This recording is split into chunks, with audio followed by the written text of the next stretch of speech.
بالله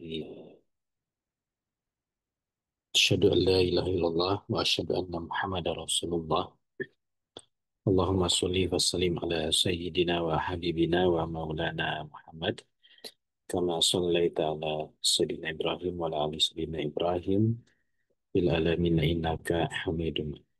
Alhamdulillah, malam hari ini kita bisa kembali lanjutkan ya, kajian kita telah kitab Mafahim Siyasiyah li Sutahlir.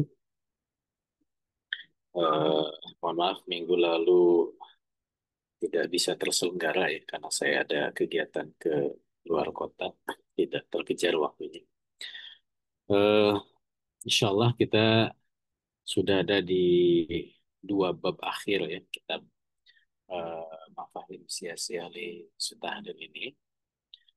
Eh, jadi di bab-bab akhir ini memang eh, kembali lebih filosofis ya pembahasannya. Jadi bukan membahas hal-hal yang apa namanya, yang faktual ya, yang kita lihat baik secara sejarah ataupun mungkin dalam konteks eh, konstelasi antar negara semacam itu, tapi lebih ke penajaman atau mungkin penguatan konsepsi lagi ya, seperti bab-bab awal yang dulu kita sudah bahas di awal ya.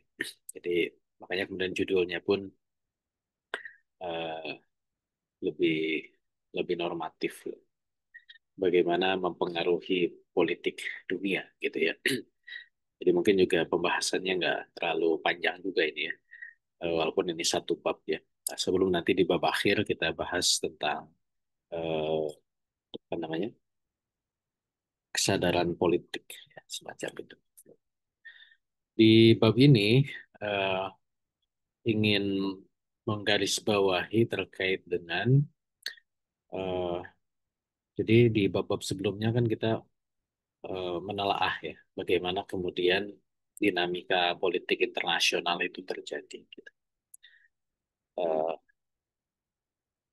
Pertanyaannya adalah lalu posisi kita sebagai umat Islam di mana gitu ya, atau harus seperti apa supaya kemudian kita itu bisa ada dalam posisi yang seharusnya dalam dinamika politik internasional. Di bab ini memang secara straight ya, secara langsung itu memberikan judul ke bagaimana mempengaruhi politik dunia. Jadi ini seolah-olah menjadi apa ya, dorongan ya. Kita sebagai Muslim harus didorong menjadi seorang politisi, tapi bukan hanya sekedar politisi, tapi politisi yang bisa mempengaruhi politik dunia. Gimana caranya gitu ya?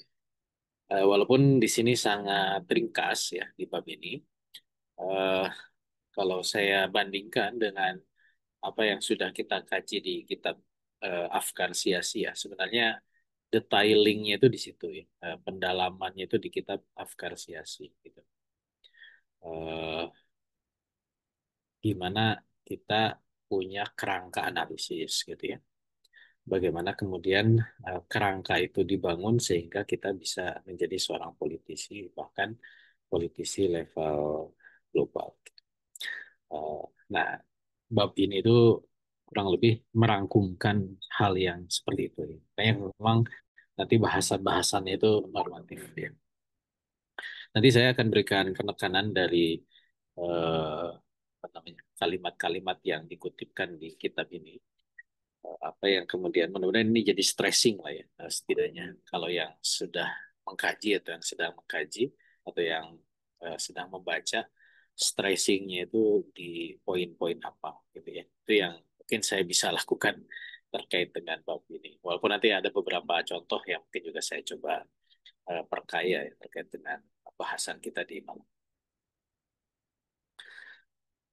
Eh, di bab ini diawali dengan sebuah pertanyaan ya. Yes. bagaimana barangkali ada yang bertanya ya, bagaimana mungkin individu-individu itu mampu mempengaruhi politik itu? Jadi ada pertanyaan, bisa nggak individu itu mempengaruhi politik dunia? Ya.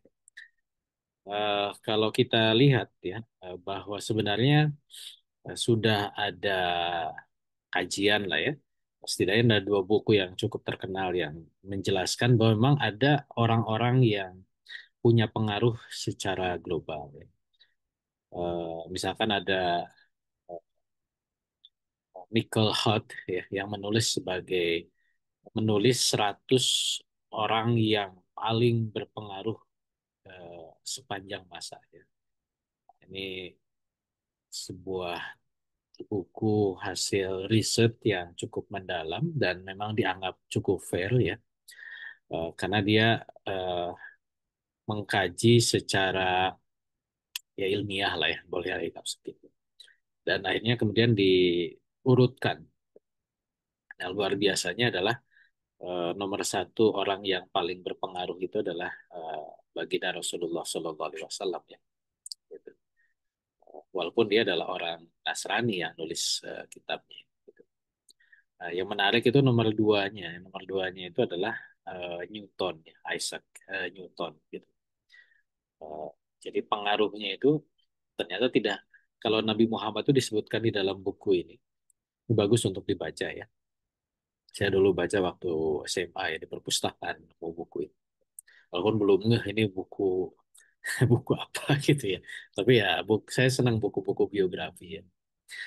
Eh Ya kalau Nabi Muhammad itu ya dia lengkap karena dia dianggap sebagai pemimpin spiritual dan pemimpin politik. Artinya secara historis juga terbukti bahwa memang Rasulullah SAW itu juga mengelola sebuah negara dan negaranya itu tidak hanya sekedar negara tapi negara yang menginspirasi eh, peradaban ya negara-negara Islam setelahnya ya atau peradaban Islam setelah gitu. Makanya betul-betul memberikan pengaruh secara kuat gitu. Baik secara spiritual, keagamaan ataupun juga secara politik. Nah, kalau Isaac Newton dengan teori apa? Teori gravitasinya ya itu juga punya pengaruh yang cukup kuat dalam konteks sains ya dan juga ilmu pengetahuan. Ya, sedangkan yang lain nomor tiga itu kan Isa Masih ya Nabi Isa alaihissalam mereka sebut Yesus itu karena memang faktor spiritual dan penyebaran agama Nasrani walaupun eh, tidak sosok Nabi Isa itu di buku ini ceritakan itu tidak sekuat sosok Rasulullah SAW dalam konteks pengaruhnya gitu ya karena konsepsi-konsepsi yang dikembangkan dalam Christianity saat ini ya itu adalah konsep-konsep yang juga dikembangkan oleh pemikir Kristen berikutnya ya seperti Paulus gitu dan seterusnya. Termasuk juga ini ada buku lain ya. Ini spesifik dalam konteks politik walaupun di sini memang tidak ada Nabi Muhammad ya. Top eh, 100 political leaders ya of all time ya. Nah, ini juga bisa dibaca.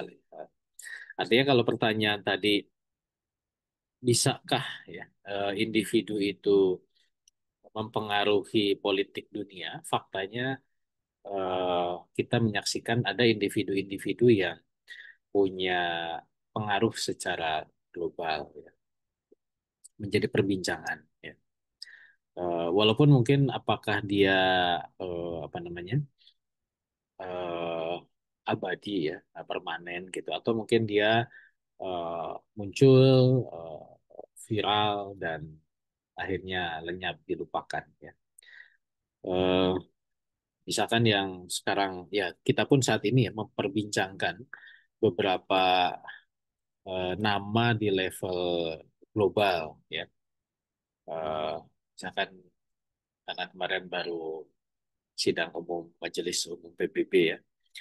Di situ tokoh-tokoh dunia berpidato gitu ya eh, di PBB dan ada pidato-pidato yang menarik ya. Dan akhirnya itu kemudian eh, apa, memberikan pengaruh ya, setidaknya berpengaruh di berbagai negara. Eh, Contohnya misalkan pidato yang diungkapkan oleh Presiden Kolombia ya. Ya mungkin sebelumnya orang nggak tahu siapa itu Presiden Kolombia, Gustavo Petro ya. Dia pidato yang bahkan dibanding Prabowo yang gebrak-gebrak meja gitu ya.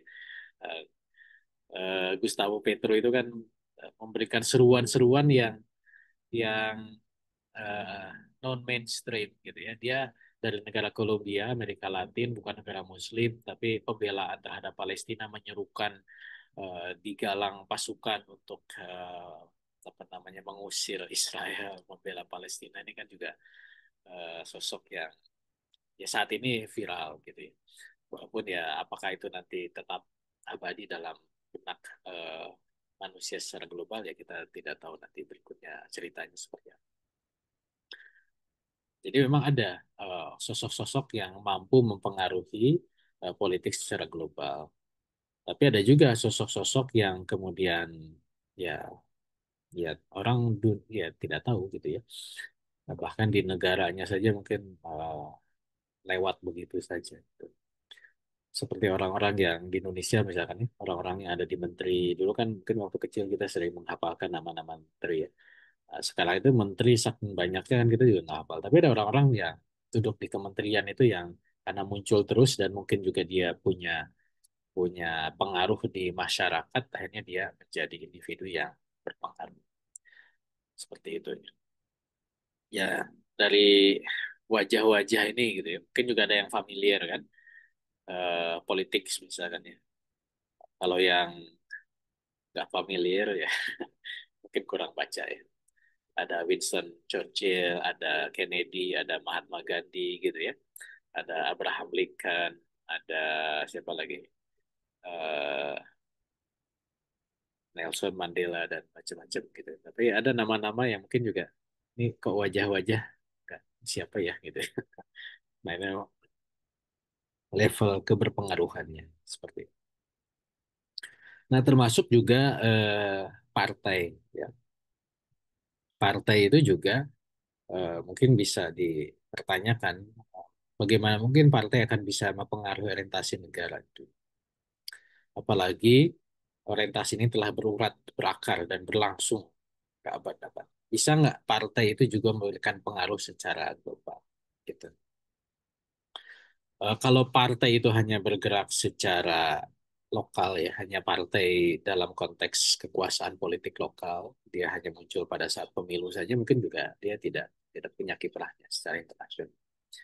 Tapi kalau partai itu adalah partai internasional ya, dia punya gagasan-gagasan yang dia sebarluaskan ke seluruh dunia.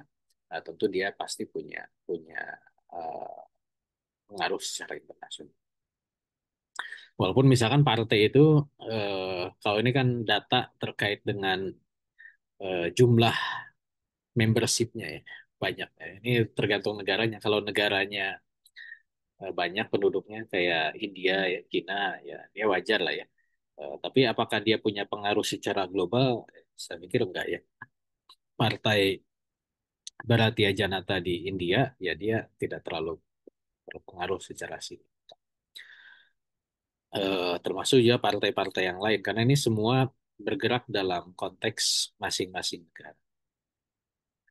Beda dengan misalkan dulu misalkan komunisme ya, partai komunis, dia sudah bergerak secara global gitu ya.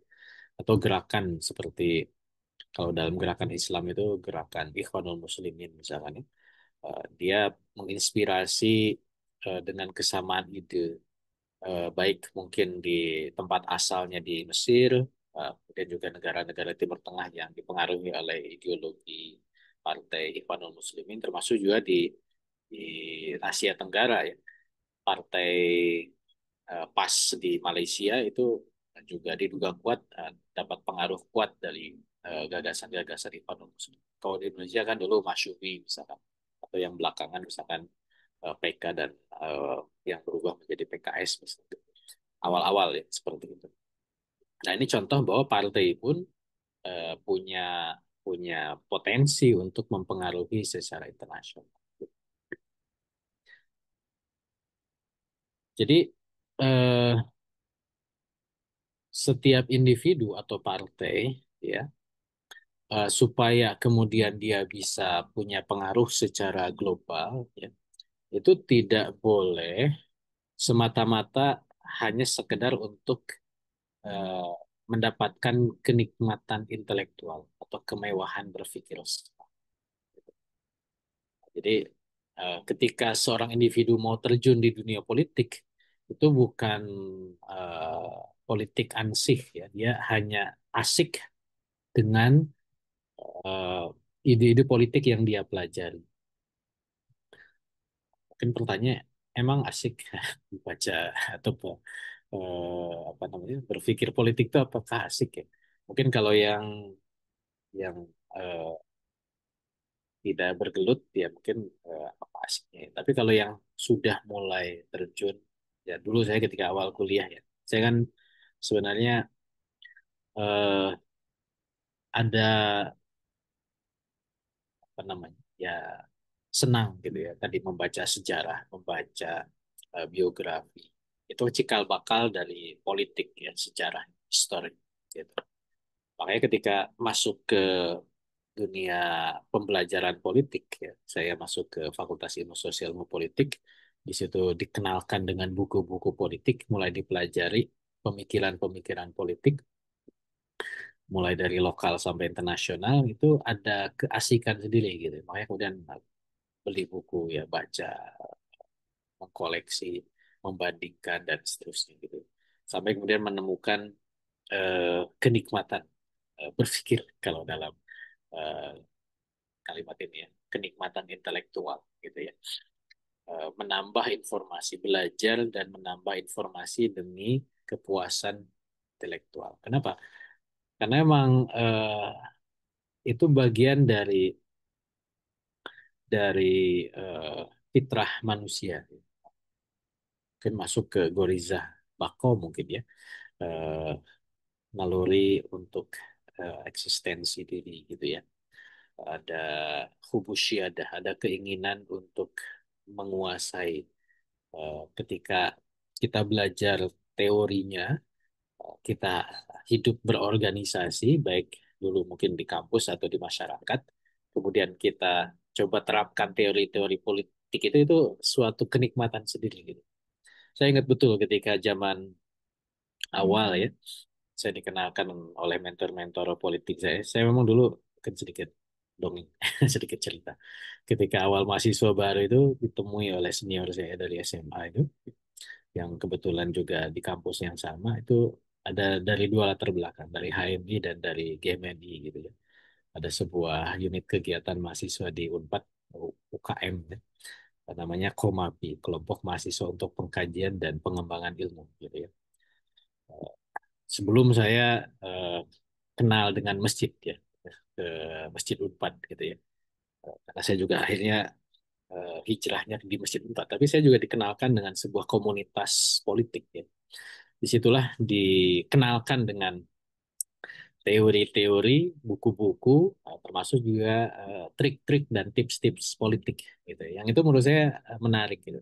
Dikenalkan dengan teori balon, dengan apa ya model-model persidangan ala HMI gitu macam-macam gitu. Itu menarik gitu. Apalagi itu dipraktekkan ketika pemilihan ketua angkatan, pemilihan ketua hima gitu ya. Teori-teori itu kita kita saya dengan beberapa rekan itu bikin eh, isu ya, bikin move-move manuver-manuver gitu ya, sehingga kemudian eh, kita kita eh, bermain politik praktis berdasarkan teori. Nah, itu bagian dari kenikmatan intelektual yang kemudian jadi menjadi suatu hal yang eh, ya luar biasa gitu ya. Ketika menjalaninya itu ini asik gitu ya, kurang lebih begitu. Nah, ketika kemudian ketemu dengan gagasan-gagasan politik Islam, nah ini kan beda lagi perspektifnya gitu. Baik, jadi eh, seorang politisi itu tidak boleh ya, dia eh, mempelajari politik, aktivitas politik atau politik internasional itu hanya sekedar kenikmatan intelektual. Jadi tahu, ya kalau dalam politik internasional jadi tahu, oh negara ini begini, begini, begini. Sejarahnya begini, begini, begini. Dihafalkan gitu ya. Sehingga kita itu merasa lebih tahu dibanding yang lain gitu. Ini kan kepuasan intelektual atau kemewahan berpikir ya. Artinya eh, orang yang kan berpikir itu kalau di dalam kitab Takatul itu seperti eh, kemampuan melihat di balik dinding seperti itu. Ini kan masalah maklumat sebenarnya, maklumat dan analisis gitu. Jadi ketika orang lain melongo gitu, ini ada apa sih gitu. Kita itu dengan jumawanya gitu, kita jelasin, oh ini begini, begini, begini. Nah itu adalah sebuah kemauan berpikir gitu ya. Eh, Ketika ada isu misalkan sekarang two state solution gitu ya, kita bisa jelaskan bahwa oh two state solution itu sejarahnya begini. Kemudian nanti kalau diterapkan potensinya begini-begini, peluangnya begini-begini. Belum lagi nanti dalam perspektif Islam harusnya begini gitu. Apalagi kalau kita perkaya dengan negara-negara mana yang semisal dengan two state solution ya. Oh dulu pernah diterapkan dalam solusi di anak benua India gitu ya, India dengan Pakistan, diterapkan juga dalam konteks Sudan Utara, Sudan Selatan, Siprus dan seterusnya gitu ya. Cuman kan apakah relevan diterapkan di Palestina dan Israel? Ini kan juga bagi orang yang tidak tidak mengikuti, tidak ya awam lah gitu ya, eh, seolah-olah dia tidak tahu apa-apa. Sedangkan seorang politisi seolah-olah dia bisa berbicara banyak hal. Padahal yang membedakan itu adalah ya bacaan, ya maklumat, kemudian kemampuan analisis dan seterusnya. Gitu. Nah, cuman seorang politisi itu tidak boleh bahwa dia mempelajari semua hal itu tuh hanya sekedar kenikmatan intelektual atau kemewahan berpikir saja, gitu ya. Tapi ya semestinya ketika seseorang itu belajar politik itu adalah dalam rangka apa? Ya sesuai dengan pandangan Islam, politik itu adalah riayatus su'unil ummah. Eh, Dimiliki, diketahui untuk kemudian digunakan ya untuk mengatur urusan umat ya, riayatus su'unil ummah. Mengatur segala urusan umat dengan metode yang mampu mempengaruhi dunia. Nah, ini yang semestinya. Ya, karena tadi kenikmatan itu ya macam-macam ya. Termasuk di dalamnya ada kenikmatan intelektual. Jadi berpikir politik itu bagian dari kenikmatan. Makanya juga ada orang yang asik ya berorganisasi gitu ya, berkarir dalam organisasi politik.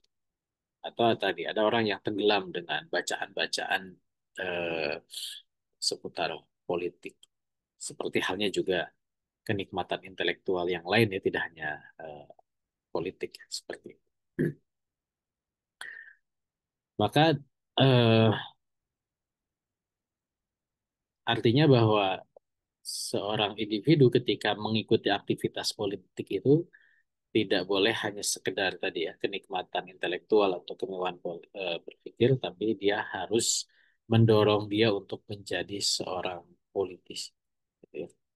Nah, kehadiran Bapak Ibu semua yang ada di malam ini ya, dalam Zoom ini ya, ini eh, tidak hanya sekedar ya kalau arahan dari kitab ini belajar mafahim sia-sia itu sekedar tahu gitu, tapi memang mendorong kita untuk menjadi seorang politisi, menerapkan gitu ya. Nanti caranya seperti apa nanti berikutnya kita akan lihat ya.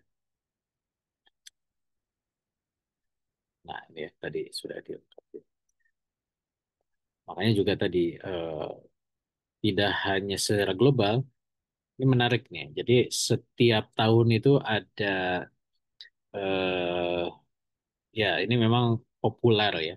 Artinya dari sisi eh, keilmiahan tidak sekuat seperti yang buku Michael Hart ya. Tapi ada eh, semacam riset kecil lah gitu ya. Setiap tahun itu dikeluarkan siapa 500 Muslim yang paling berpengaruh di tahun itu. Gitu. Nah, ini yang 2025 udah keluar nih. Padahal tahunnya belum berakhir ya. Di sini kan ada dari Indonesia ada Prabowo ya. Ini siapa? Eh, Anwar Ibrahim ya dari Malaysia gitu. Kemudian cuman yang topnya yang di atas itu berganti-ganti orang.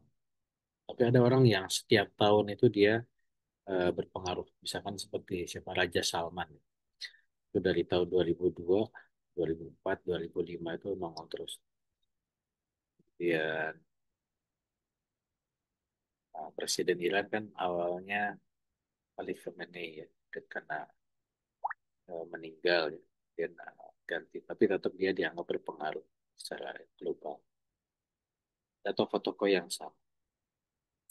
Nah, dia memang kembali bahwa eh, keterpengaruhan seorang individu ya secara politik di level global itu menjadi penting.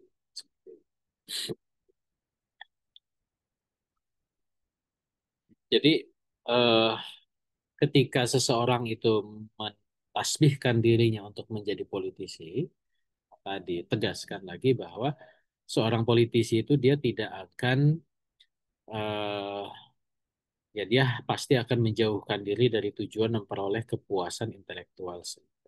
Ya. Nah, itu ciri politisi. Jadi politisi itu dia tidak akan hanya ada di balik layar ya. Dia tidak hanya akan ada di belakang meja. Dia tidak hanya akan ada di apa di sini di depan Zoom, tapi dia harus juga terjun dalam realitas di tengah-tengah masyarakat gitu. Baik nanti dalam level kecil ya, misalkan kalau kita di sini dia aktif di RT-nya, di masjid, di rumahnya gitu ya. Bahkan mungkin dia juga kalau rajin berinteraksi dia bisa di apa naik level dari RT RW kelurahan kecamatan di level kota sampai level nasional gitu. Eh, Itulah ciri politisi. Gitu. Jadi politisi itu bukan eh, orang-orang yang hanya sekedar teori, hanya sekedar baca gitu ya. Makanya di dunia kampus ya, eh, di dunia kampus itu kan dulu saya banyak diskusi lah dengan dosen-dosen di kampus saya itu. Ya mereka itu artinya kan apa, terpolarisasi gitu, bahwa kami adalah intelektual, gitu ya, intelektual politik. Makanya disebutnya pengamat politik. Gitu. Dan eh, dianggap netral. Gitu. Jadi seorang seorang pembelajar politik itu netral. Dia tidak boleh eh, terjun. Gitu. Padahal kalau kita bisa simpulkan ya bahwa sebenarnya politik itu nggak boleh netral. Gitu. Beda dengan misalkan eh, ilmuwan eh, natural science ya, gitu ya. Seorang yang belajar matematika, ya dia tidak mesti apa terjun di bidang perdagangan ya karena pakai ilmu matematika gitu ya. Eh, atau apa ya natural science lah, ya. Ilmu biologi, fisika dan lain-lain. Ya itu ilmu yang memang bukan ilmu kemasyarakatan gitu ya. Makanya kemudian eh, eh, ketika dia mencukupkan sebagai seorang ilmuwan itu nggak ada masalah. Tapi ketika dia menjadi seorang politisi atau dia belajar ilmu politik, ya, maka ya dia semestinya terdorong untuk terjun. Nah ini yang membedakan antara uh, natural sciences dengan uh, apa namanya humanitarian sciences. Gitu ya. Jadi supaya ilmunya itu dipraktikkan ya, maka dia harus terjun. Sama halnya juga dengan ahli fikih misalkan ya. Tidak mungkin kan dia berbicara fikih tapi dia tidak mengamalkan itu gitu ya. Karena ya fikih itu adalah amali ya, sesuatu hal yang diterapkan secara praktis. Walaupun mungkin dia pelajari perbandingannya macam-macam, tapi dalam satu titik dia harus mengambil fikih tertentu gitu ya. Harus mengadopsi, mentabani fikih tertentu yang dia terapkan gitu. Itulah eh, apa namanya? Ilmu yang sifatnya non natural gitu ya, non natural sciences gitu. Atau humanitarian sciences atau mungkin hal-hal yang sifatnya political sciences itu memang dia harus amali gitu. Nah, sehingga tadi lagi di sini tegaskan memang harus dijauhkan dari sekedar kepuasan intelektual atau kemewahan berpikir semata. Eh ya, berpikir itu macam-macam. Sebenarnya ada nanti kitab tafkir ya, Bang Azhar ya, sudah dimulai. Kalau ini ilmu barat lah ya tentang berpikir. Kalau di Syekh Tasdir dan Anabani itu buat kitab At-Tafkir mungkin sudah dikaji. Itu ada, kalau menurut saya itu perspektifnya yang memang berbeda ya. Tentang berpikir Sudhi, Amik, dan Mustanir gitu ya. Tentang berpikir Jadiyah, berpikir ya macam-macam lah. Tentang tipikal tipe-tipe berpikir itu memang perspektifnya aja. Walaupun mungkin ada yang relevan dengan tipe-tipe berpikir yang dikembangkan. Kalau kita di dunia ilmu itu disebut sebagai filsafat ilmu ya tentang berpikir ini. Tapi ini menjadikan bahwa berpikir itu memang suatu hal yang ada tipe dan ada aturan mainnya. Ya, seperti itu. Maka seorang individu yang bergelut di dunia politik, ya, maka ketika dia eh, terjun, dia akan mengikuti perkembangan politik, ya, memahami konstelasi internasional serta politik internasional. Kenapa? Karena dia politisi. Gitu. Seorang politisi itu mindsetnya dia pasti akan terus mengikuti perkembangan politik. Gitu. Dan dia pasti akan terus berusaha memahami konstelasi internasional dan politik internasional. Beda dengan intelektual atau pemikir. Ya. Kalau intelektual dia mencukupkan terhadap teori yang dia pelajari saja gitu ya. Ketika dijelaskan misalkan kalau di HI itu ada buku eh ini deh ada bukunya eh, Hans Morgenthau ya. Ini buku kalau kita sebut buku Babon.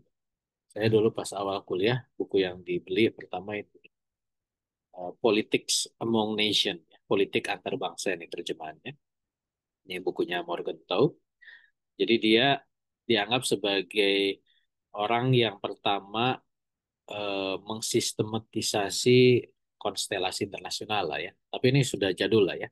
Tahun berapa ya? Tahun 70-an, 70 80-an gitu.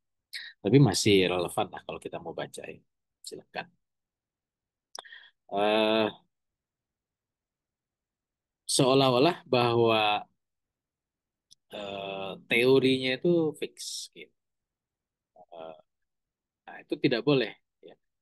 Sebagai orang yang berkecimpung di dunia politik ya, seorang politisi itu dia harus juga paham dinamika. Makanya dulu saya ingat betul ya ketika terjadi bubarnya Uni Soviet tahun 90-an, ini kan menggemparkan dunia hubungan internasional.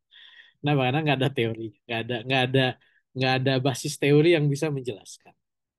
Lagi perang dingin ya Amerika Serikat lawan Uni Soviet, tiba-tiba bukan tiba-tiba, ya, sebenarnya itu berproses ya. Uni Soviet bubar gitu ya. Karena bubarnya negara itu biasanya ada revolusi gitu ya, ada ada perang atau semacamnya.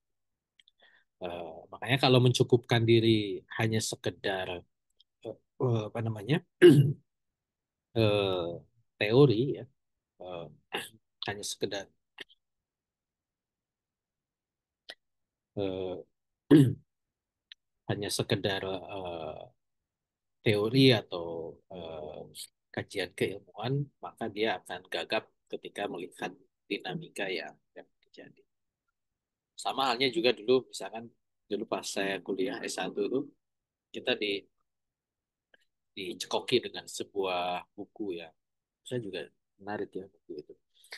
Judulnya bukunya Samuel Huntington. Jadi ada dua buku Samuel Huntington yang menurut saya bisa dijadikan referensi ya, sebagai teori gitu ya.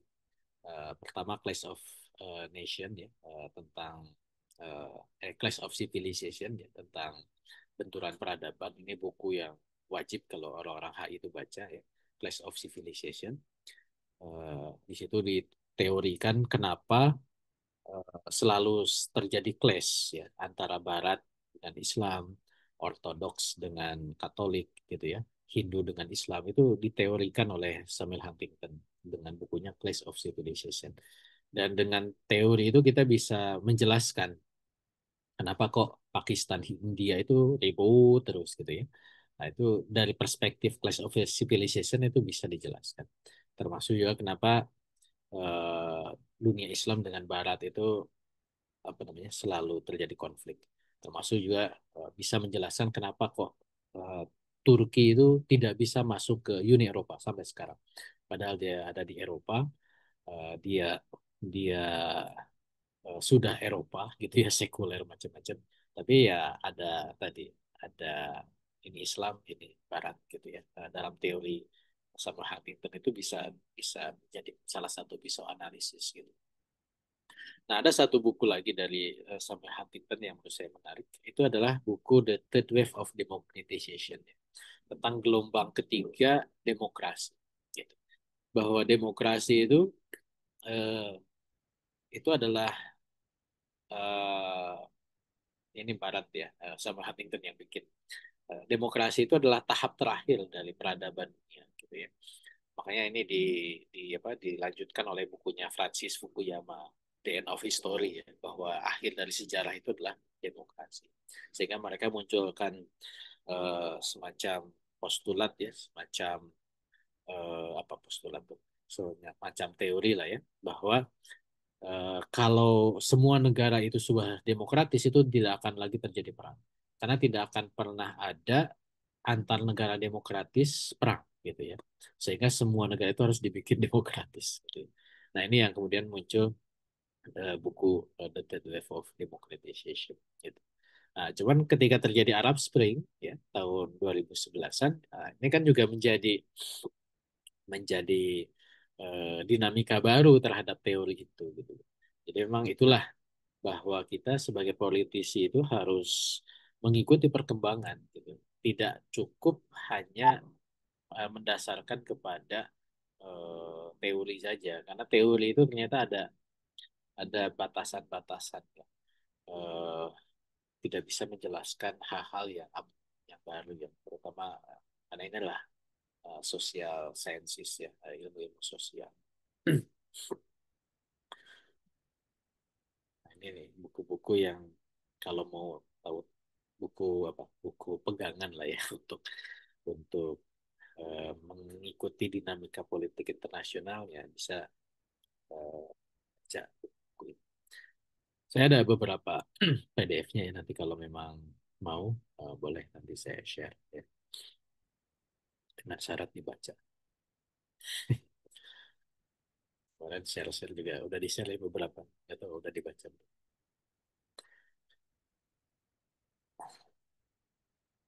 Oke. Nah, maka seorang politisi itu dia berarti dia beraktivitas ya untuk mengatur urusan-urusan dunia atau untuk mempengaruhi politik internasional. Jadi politisi itu dia tidak hanya sekedar kepuasan intelektual tapi terjun beraktivitas mengatur urusan dunia ini gitu ya. Termasuk yang mempengaruhinya baik secara lokal maupun nanti secara internasional. Itu di satu sisi secara apa sebagai individu. Di sisi lain dia juga tidak hanya bergerak secara individu, tapi juga dia harus bergerak sebagai bagian dari umat, ya, sebagai bagian dari organisasi atau bagian dari negara. Kenapa? Karena politik itu adalah eh, riayatus sunil ummah, balik lagi ke situ. Ya. Jadi eh, politik itu ngurusin orang lain, gitu ya. Jadi kalau ada politisi yang apa introvert ya, apa introvert, cicingan kalau kata orang Sunda, kuulen ya, tidak mau gaul, ini tanda tanya gitu.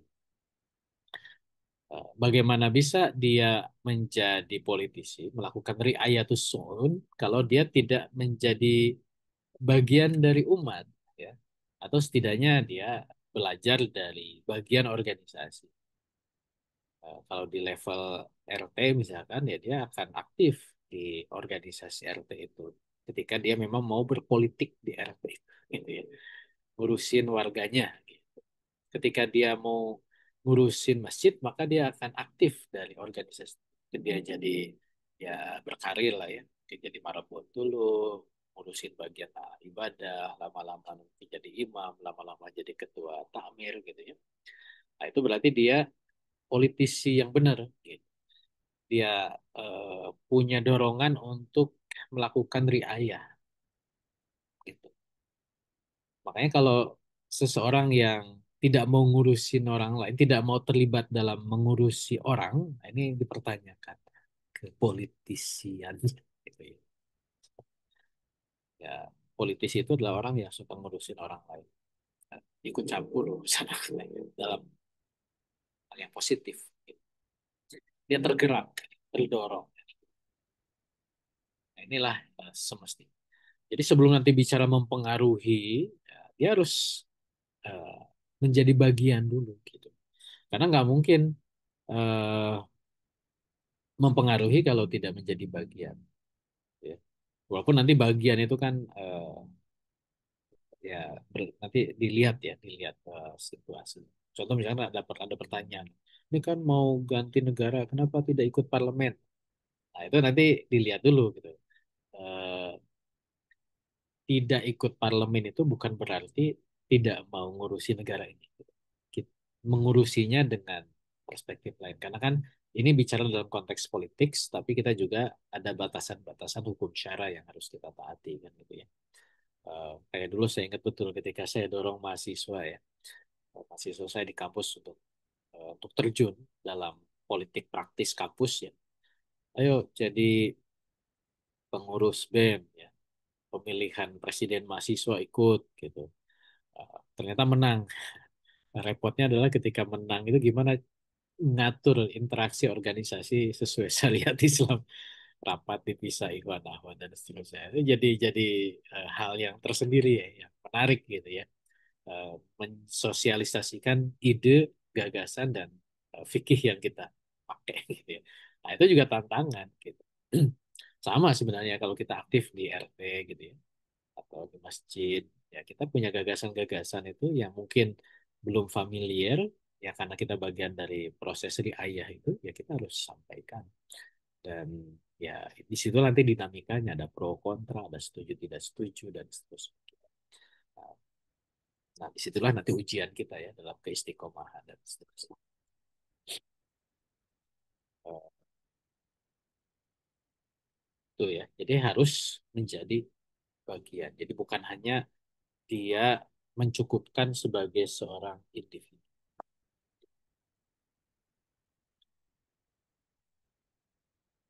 Walaupun ya dia bukan orang yang mungkin awalnya tidak bisa menerapkan atau menetapkan kebijakan, tapi ya dia harus punya dorongan ya. Bahasa di sini itu berambisi untuk bisa eh,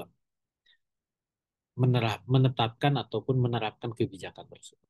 Termasuk juga mengawasi orang yang menetapkan atau menerapkan kebijakan. Nah, inilah ciri politis. Eh, Dia hadir itu bukan, dia masuk itu bukan sekedar masuk gitu, tapi punya punya ambisi. Ya. Ketika dia punya gagasan itu memang dia bawa, gitu. Dia bawa untuk ditetapkan, diterapkan. Eh, Ya itu butuh perjuangan nanti kan, butuh proses. Nah, di situ nanti ada dinamika politik, ada strategi, ada manuver, dan termasuk ketika ada yang sedang menerapkan, dia akan aware ya, selalu peduli ya. Ini jalan nggak? Ini eh, ya, apa namanya sesuai atau tidak gitu. Makanya seorang politisi itu tidak boleh punya sikap apatis ya, nggak peduli gitu. Jadi ketidakpedulian itu adalah ciri mulai decay apa decay, mulai merusak ya, membusuk jiwa politisi. Politisi itu adalah orang yang peduli gitu, apapun gitu ya, eh, kait dengan urusan. Nah, cuma kan nanti ya politik itu kan banyak ya. Ketika semuanya kita berusaha peduli ya memang akan lelah, akan capek. Nah, di situ nanti butuh prioritas ya, butuh pilihan-pilihan gitu. Ya pengennya sih semua kita ikut serta dan urusi. Nah, di situ nanti ya kita bisa eh, bikin skala prioritas. Sehingga itulah caranya politisi itu bisa berpengaruh ya, terhadap dunia. Walaupun dia awalnya sendirian. Yang awalnya memang tidak punya wewenang. Gitu.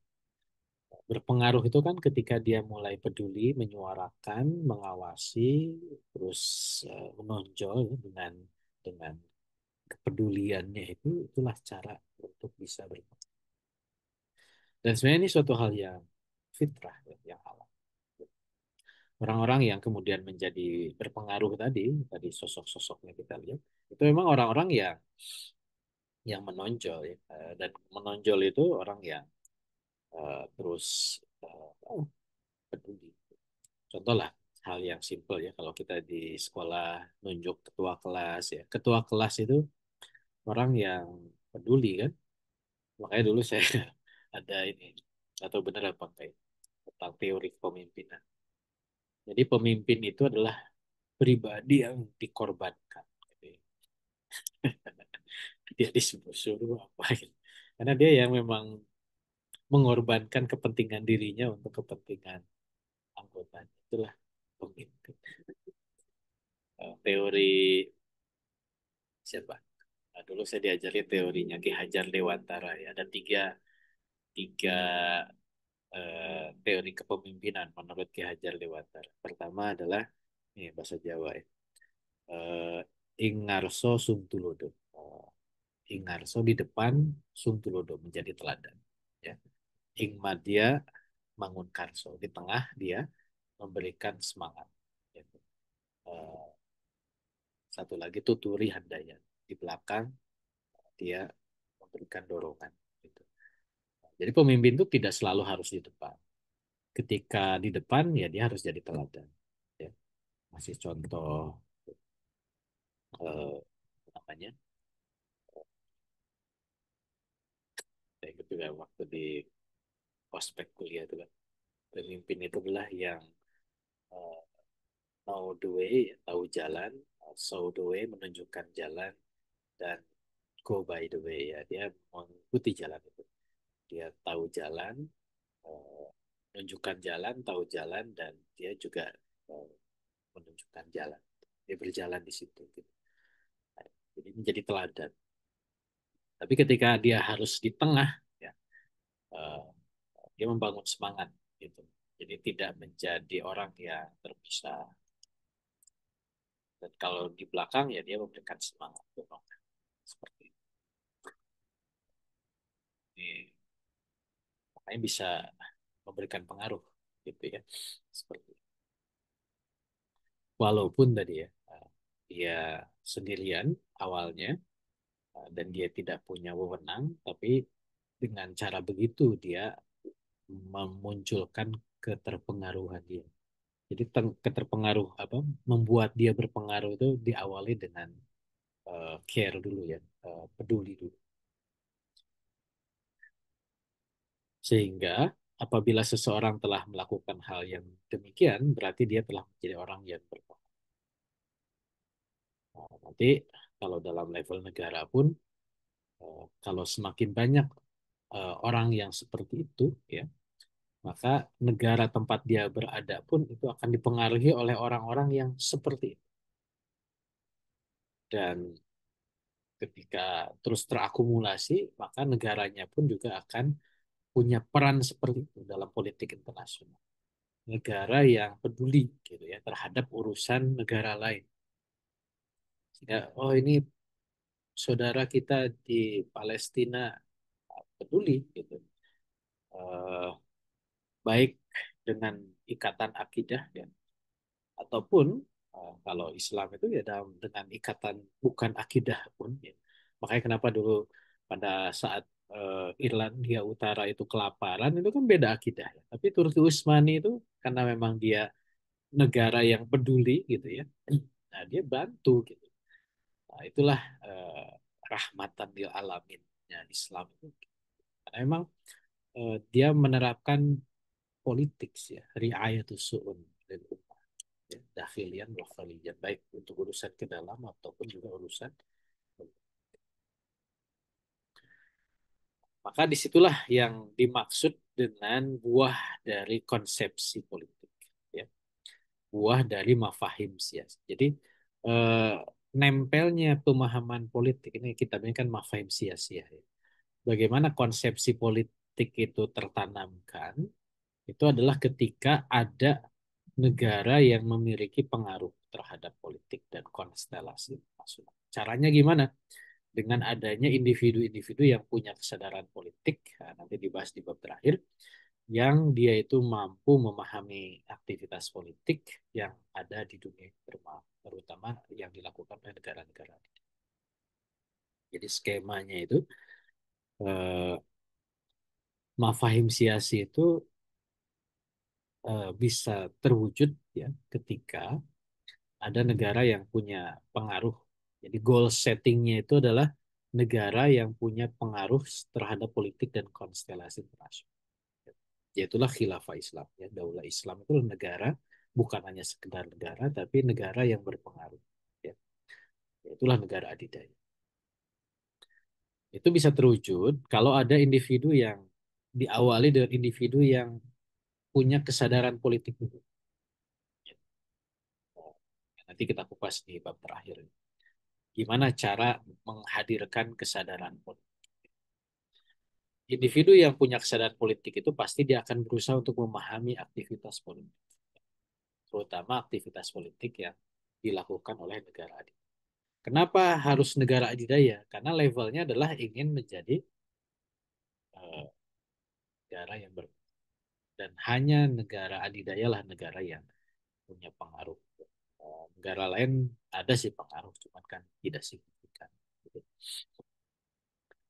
Uh, ya sederhana sebenarnya. Ketika kemarin dalam sidang Majelis Umum PBB itu kan Amerika mengundang atau bukan mengundang, mengumpulkan kepala-kepala negara yang eh, dia ajak untuk berbicara menyelesaikan gas.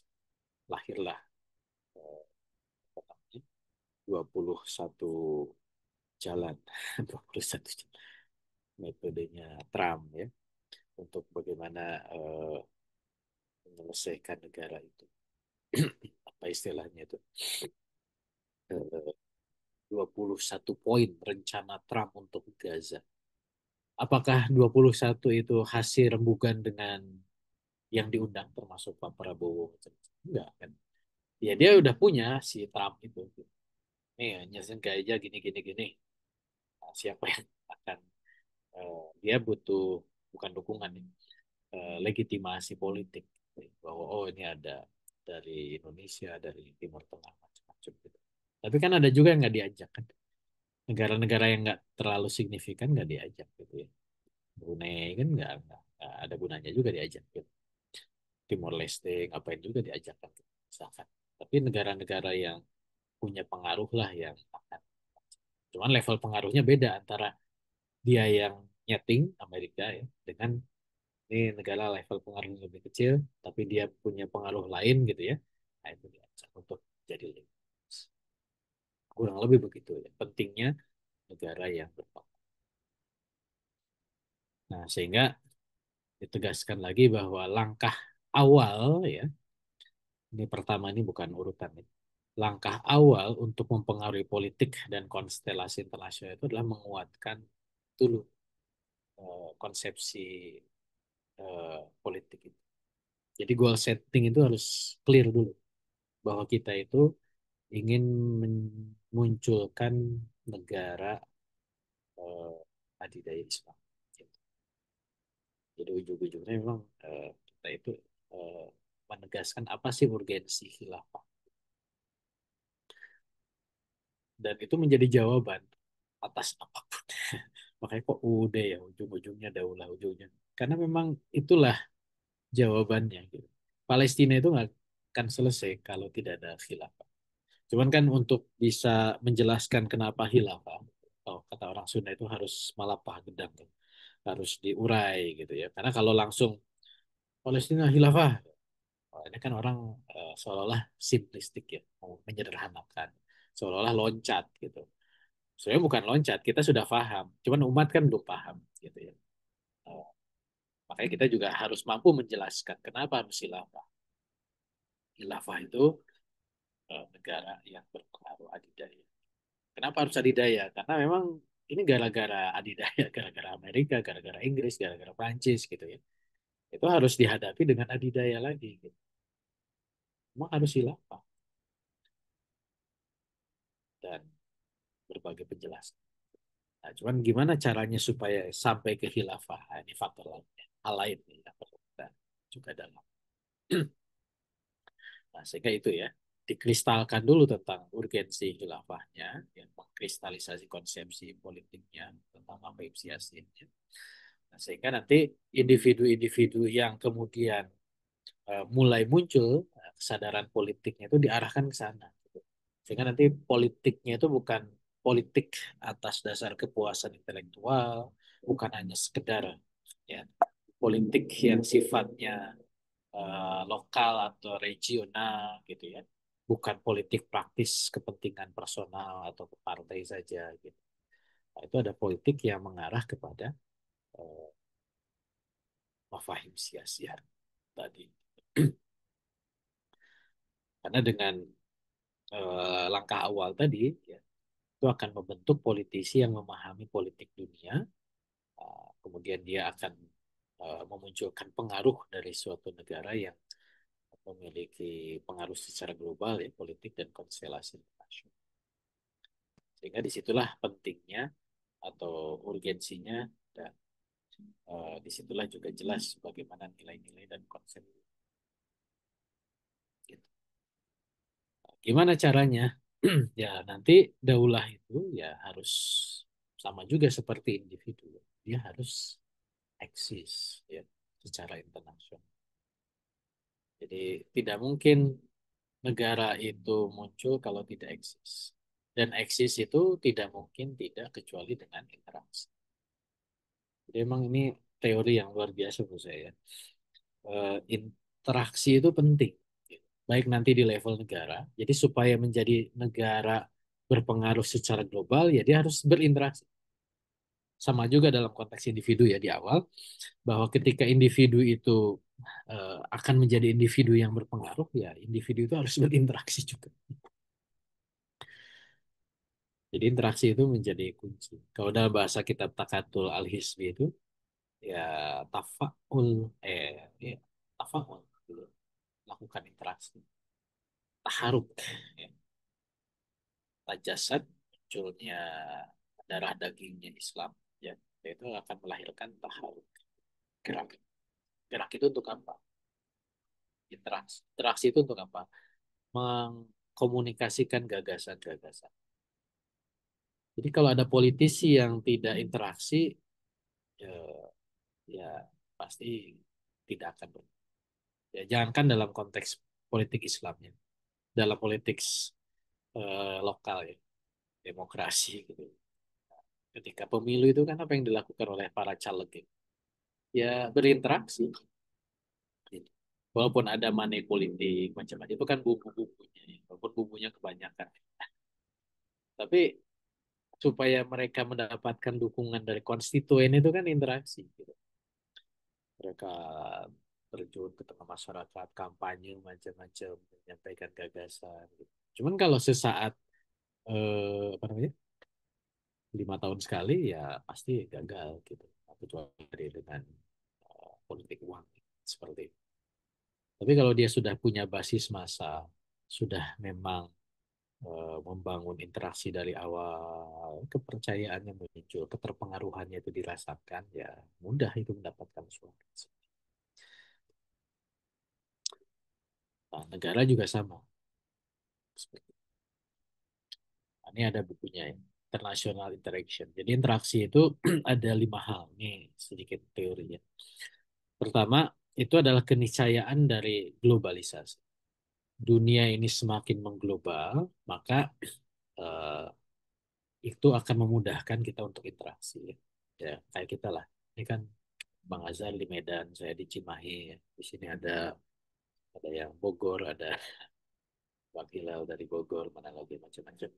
Ini karena teknologi, efek dari globalisasi, kita bisa berinteraksi.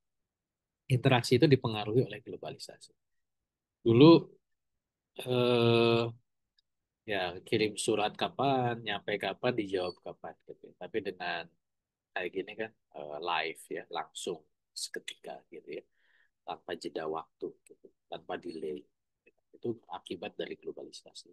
Maka mengakibatkan shrinking world ya, dunia itu menyempit ya. Jarak itu semakin dekat ya. Bandung Medan itu kalau ada penerbangan Jakarta Medan lah. Jakarta Medan itu 2 jam. Dulu naik bis berapa?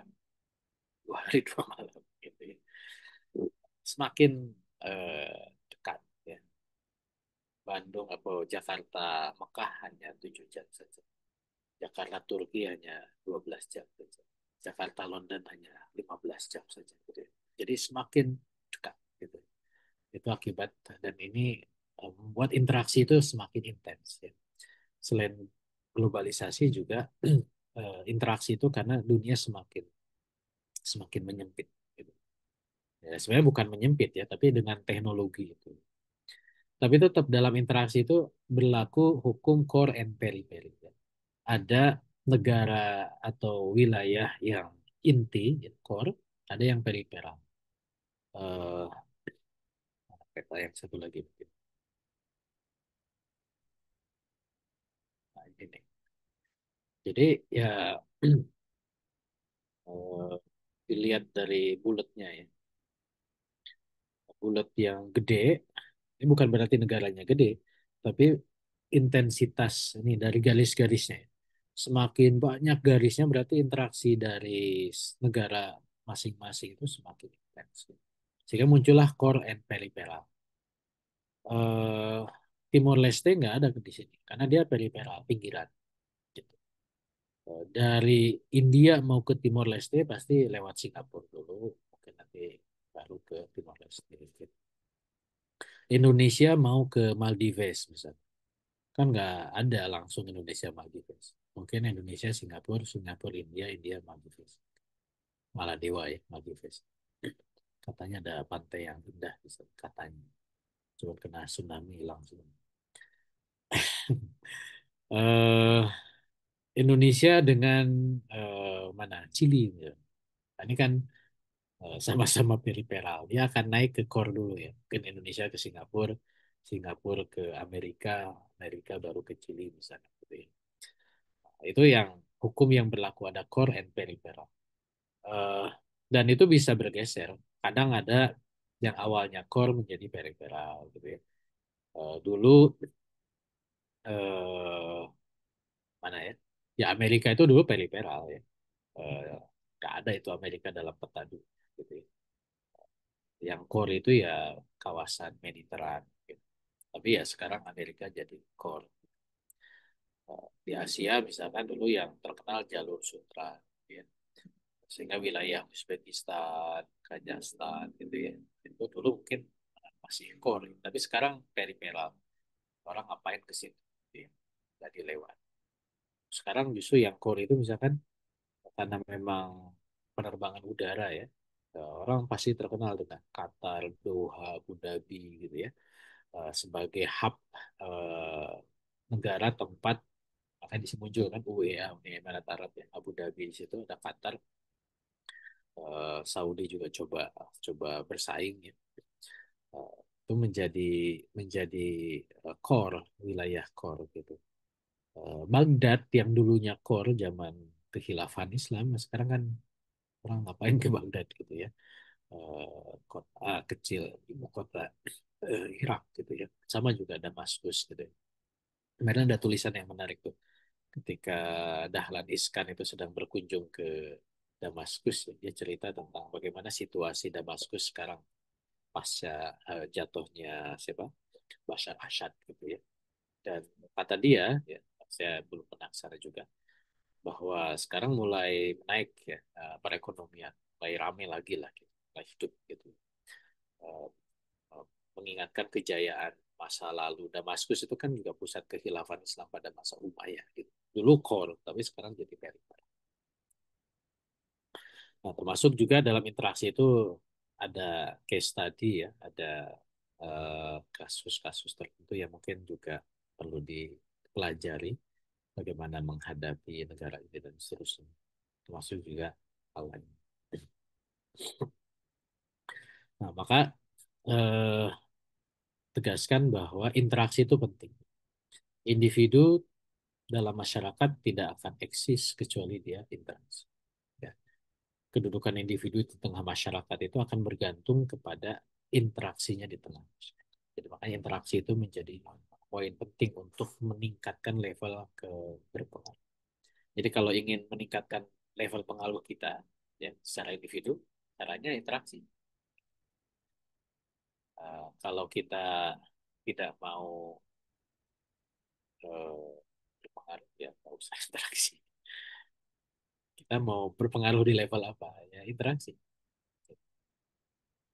baik dalam konteks apapun lah ya, termasuk ya dalam dakwah. Sama. Kalau interaksi kita terbatas di RT ya segitu aja level pengaruh. Kalau interaksi kita naik ke level desa, level kecamatan, level kota gitu ya, itu makanya tingkat keterpengaruhan kita akan semakin naik. Demikian juga dalam konteks negara. Ya.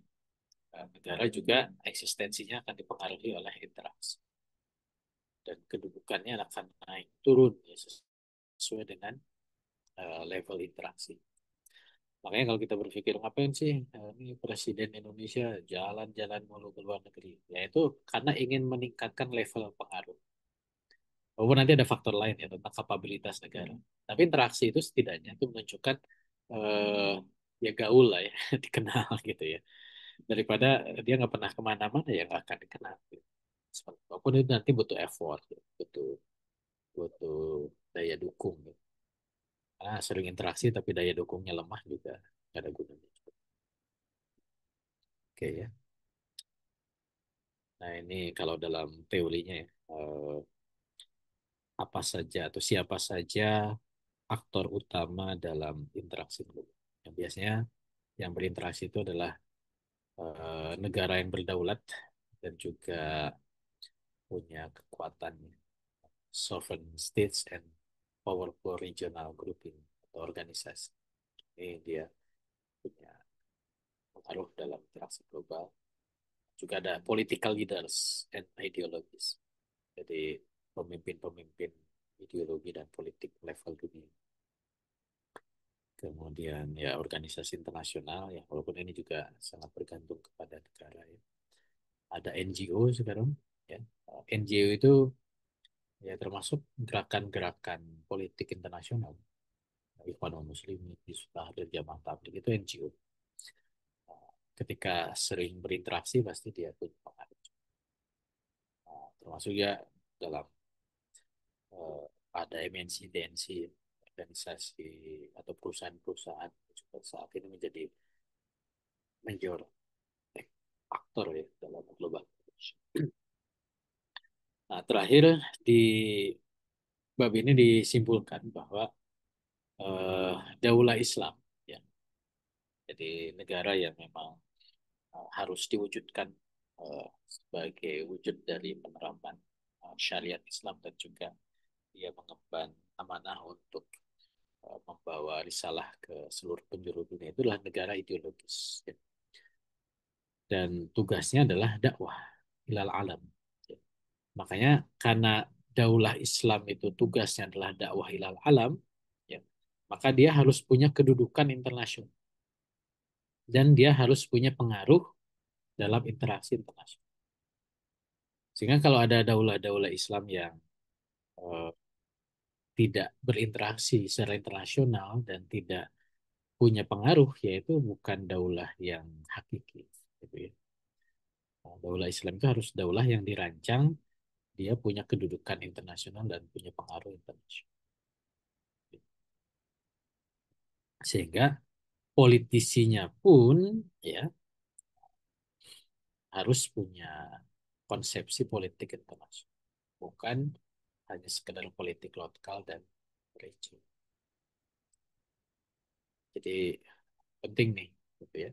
Jadi ini bukan ranahnya orang hubungan internasional. Jadi belajar politik internasional itu adalah dorongan sebagai seorang Muslim, ya.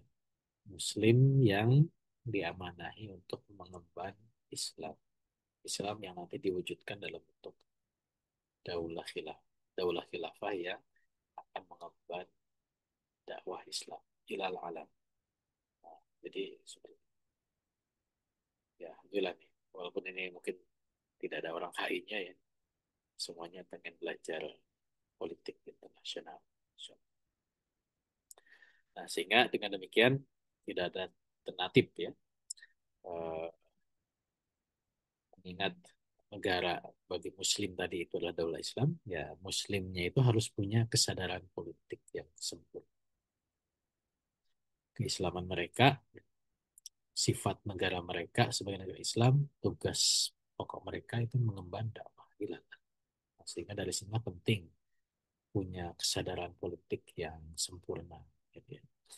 Kesadaran politik yang mengarahkan dia sebagai politisi yang berpengaruh di nah, nanti kesadaran politiknya apa insya Allah di bahasan. Ya, walau.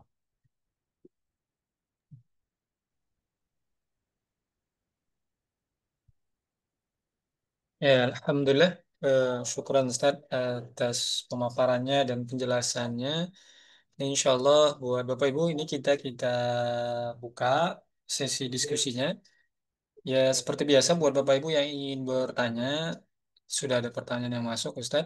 Dan ingin interaktif langsung, bertanya langsung ke beliau bisa juga langsung resen saja. Tapi izin ini kita minta beliau dulu untuk menjawab pertanyaan yang sudah ada di kolom komentar.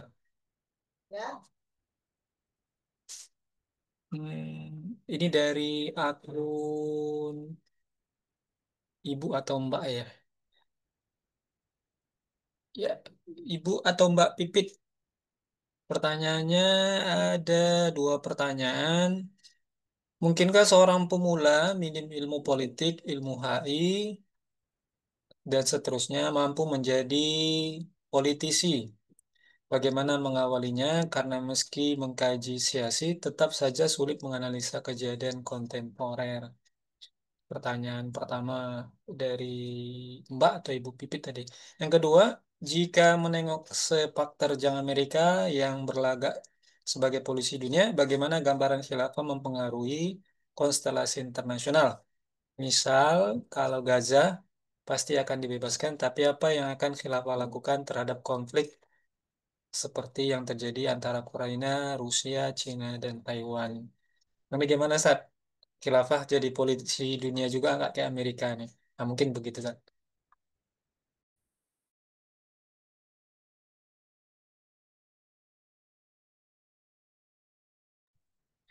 Ya, Bismillah.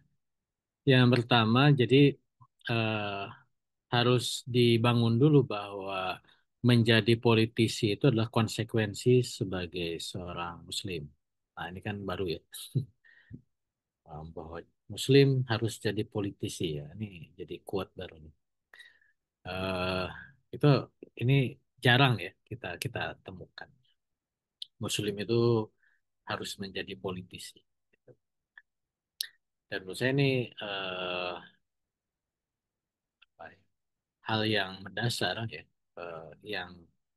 yang harus kita mulai mulai bangun ya, bahwa ketika dia menjadi Muslim itu dia harus difahamkan dia harus menjadi politisi. Apa itu menjadi politisi?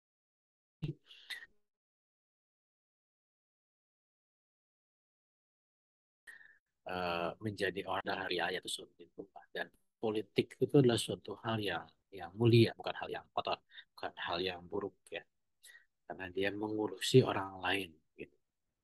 Dan sebenarnya fitrah kita itu ada gorizah baka ya, ada hubus syiadah gitu.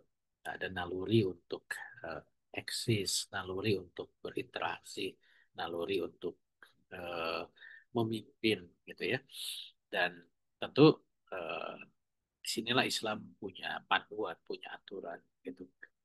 Nah, sehingga dengan mindset seperti itu, orang itu menjadikan sia-siun itu adalah bagian dari hidup dia gitu ya. Menjadi sia-siun itulah bagian dari hidup dia. Bukan itu ranah orang lain ya. Bukannya orang HI, orang politik bukan ya. Kita Muslim itu ya sia-siun gitu. Eh, bahwa dalam politik itu ada teori, ada ilmu gitu ya. Sebenarnya itu hanya di dalam kitab Afkar Siyasi itu dibahas bahwa belajar teori itu hanya memperkuat saja gitu. Justru kalau pertanyaannya bagaimana mengawalinya, mengawalinya itu adalah dengan menumbuhkan kesadaran politik dulu. Gitu. Nah, itu yang nanti akan kita bahas di pertemuan minggu depan, pertemuan bab terakhir. Tapi kayaknya nggak satu pertemuan, beberapa pertemuan. Eh, harus membangun dulu kesadaran politik. Nah, ketika ada kesadaran politik, barulah dia akan tergerak untuk tadi ya, ada dua kunci. Pertama melakukan interaksi, yang pertama memahami, memiliki pemahaman-pemahaman dasar dengan mengikuti perkembangan dan seterusnya. Yang kedua berinteraksi. Jadi dua hal kuncinya. Jadi mengikuti perkembangan politik dan menginteraksikannya gitu. Jadi eh, analisis politik itu akan dengan sendirinya kita bisa kuasai kalau dua hal itu dijalankan. Jadi jangan juga ya bukan suatu hal yang instan gitu ya. Oh, saya langsung bisa menganalisis. Ya nggak mungkin. Teorinya nggak begitu ya. Bukan teori ya fitrahnya nggak begitu. Gitu. Karena analisis itu kan butuh maklumat. Ya. Maklumat itu ya butuh mengikuti perkembangan politik. Jadi memang cara awal itu ya harus mengikuti dulu. Walaupun sekarang bisa bisa banyak alat bantu. Itu nanti bicara tips, trik and tips gitu ya. Gimana caranya? Kalau saya misalkan ya tiap hari baca berita, wah repot dong gitu ya. Ya sudah tidak level repot karena sudah jadi habit gitu ya. Yang repot itu kalau belum jadi habit. Kalau sudah jadi habit, baca berita tiap hari itu ya biasa. Kenapa kita harus baca tiap hari ya? Karena ada tadi kesadaran bahwa kita harus memikirkan urusan. Berita yang kayak gimana ya? Ini nanti masalah prioritas. Dipilih, dipilah. Kita mau menganalisis apa. Ya kalau kita sekarang sedang concern misalkan tentang Gaza Palestina ya sudah kita ikuti terus perkembangan Palestina. Gitu ya. Tentang pidato-pidato di sidang PBB, tentang misi kemanusiaan yang sedang bergerak ke sana, apa yang terjadi di sana, siapa tokoh-tokohnya, siapa aktornya terus. Ya awal-awal mungkin berat, tapi ya harus jadi habit tuh. Gitu. Nah, baru kalau itu sudah mengikuti perkembangan itu sudah menjadi hal yang biasa, insya Allah nanti analisis itu ya eh, akan mengalir, gitu ya, akan mengalir. Gitu. Nanti sampai suatu saat pada level ditanya itu sudah langsung bisa jawab gitu. Ya. Tidak harus mutolaah dulu gitu ya. Tapi kalau misalnya maklumatnya belum ada kan kita harus baca-baca dulu kan. Masih bingung Palestina di mana sih gitu ya. Eh, siapa sih tokoh Palestina? Pasti itu lawan mana sih ya? Kalau masih bingung itu masih loading ya. Ya, itu berarti maklumat-maklumat awalnya masih belum cukup. Jadi memang harus. Nah, tadi teori ya. Teori itu jadi alat bantu gitu. Nah, termasuk juga belajar biografi, belajar sejarah itu jadi alat bantu. Gitu. Karena yang penting itu adalah mengikuti perkembangan. Karena dengan mengikuti perkembangan nanti itu juga akan mengetahui, akan terus ya istilah itu akan didalami. Sehingga nanti oh kita pengen tahu lagi, pengen tahu lagi. Seperti itu. Dan sebenarnya kalau yang ngikutin kajian kita ya dari awal itu kan sudah kita ya kitab ini ngajarin ya kitab Mafahim Siyasih ini ngajarin kita cara menganalisis dan seterusnya. Maka nanti silahkan disimak lagi lah ya tayangan-tayangan sebelum. Yang kedua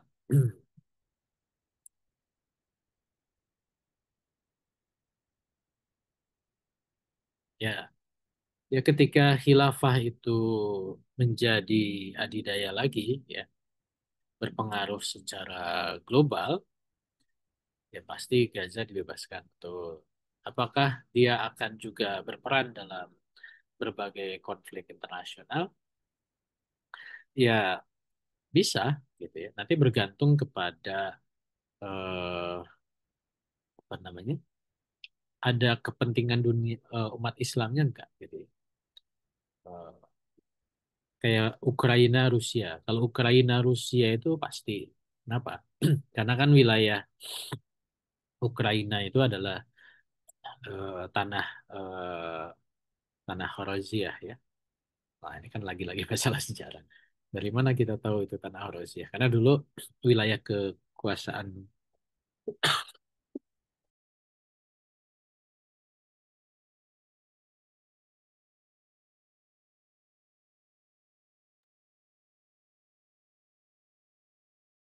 wilayah wilayahnya Utsmaniyah itu sampai ke Ukraina. Di Ukraina itu wilayah Daulah Islam maka masuk ke tanah Rusia. Nah, itu pasti menjadi bagian dari bumi Islam yang harus dibebaskan. Semenanjung Crimea itu kan wilayahnya Ukraina ya yang diambil alih oleh Rusia. Itu harus dibebaskan gitu. Termasuk juga wilayah Ukraina. Pasti dia. Gimana dengan Cina dan Taiwan ya? Kalau Cina Taiwan dan itu tidak berpengaruh secara signifikan pada daulah khilafah, ya mungkin tidak terlalu harus ikut campur saat itu. Jadi nanti ya dibuat skala prioritas ya. Eh, Ya tergantung nih daulah khilafahnya di mana misalkan. Kalau daulah khilafahnya ada di Indonesia misalkan ya, insya Allah. Nah, berarti masalah Cina Taiwan itu pasti akan punya pengaruh dalam karena dekat dengan wilayah Indonesia tuh gitu. Makanya kemudian memantau gitu ya. Tapi kalau misalnya eskalasinya meluas bisa saja misalkan daulah itu uh, ikut serta di dalam konflik antara negara-negara yang ada. Itu bisa saja gantung khalifahnya. Walau walau.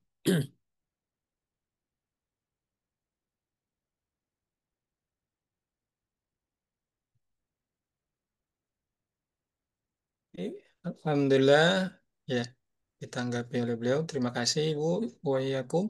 Ini pertanyaan selanjutnya dari peserta kita yang ada di kolom komentar dengan akun Bapak atau Mas ini ya, Hilal Bogor. Apa beliau bertanya, apakah konteks berpengaruh itu cukup menjadi semacam tokoh-tokoh yang ikut dalam percaturan politik dunia? Seperti contoh tokoh-tokoh Muslim yang berpengaruh tadi sempat Ustadz contohkan atau sampai pada bisa memberikan pengaruh dalam interaksi politiknya yang berdampak memberikan perubahan orientasi pada konstelasi politik yang sedang eksis. Sukron, nah ini mohon tanggapan Ustaz.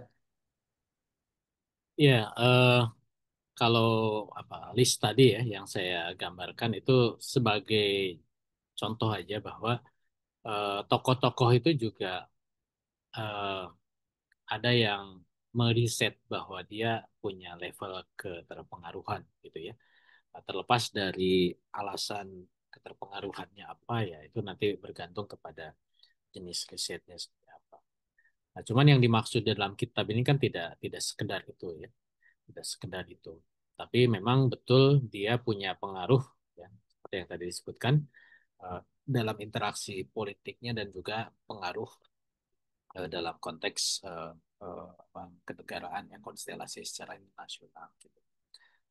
Eh, dan sebenarnya ya menjadi tokoh berpengaruh itu kan eh, kalau sekarang mungkin bisa pencitraan ya. Bisa apa by design gitu. Eh, hanya di apa ya direkayasa gitu sehingga dia betul-betul muncul gitu ya dengan eh, dengan ilmu komunikasi dengan teknologi macam-macam. Tapi itu tidak real gitu. Eh, yang menjadi tokoh berpengaruh real itu atas buah tadi. Dia harus punya gagasan, ya, dan dia menginteraksikan gagasannya. Maka itulah tokoh yang akan betul-betul eh, berpengaruh secara real. Tapi kalau dia by design ya, ya dia nanti akan diuji gitu ya. Ya contoh lah kayak sekarang kan orang-orang yang menjadi anggota dewan lah atau jadi pejabat gitu ya yang memang karena pencitraan itu kan ketika jadi memimpin ya, ya kelihatan kan kapasitasnya itu seperti apa gitu. Dan itu ya tidak tidak akan ya tidak akan bertahan lama ya. Orang akan kecewa dan orang akan meninggal kecuali ya terus direkayasa ya, dengan sebuah konspirasi sehingga dia tetap kokoh gitu ya.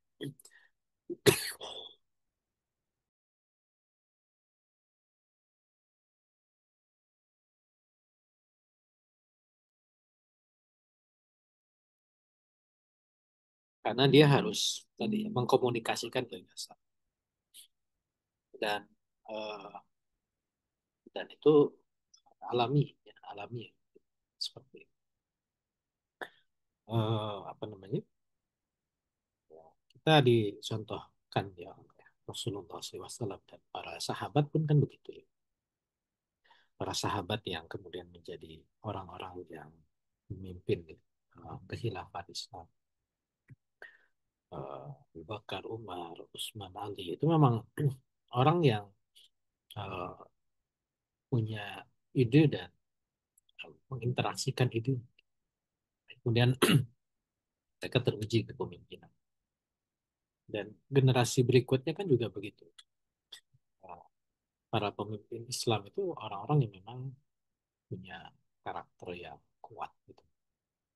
Ya, karena mungkin dulu eh, rekayasa pencitraan keadaan.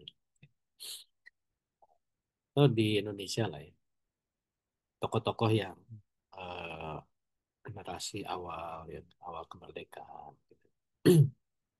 Ya, kenapa sih Soekarno-Hatta jadi presiden? Ya, karena terlepas dari idenya ya. Nah, tapi dia orang yang memang muncul eh, menginteraksikan idenya dan bergerak kemana-mana. Dan itu kemudian akhirnya eh, dianggap sebagai tokoh yang punya pengaruh di level Indonesia saat.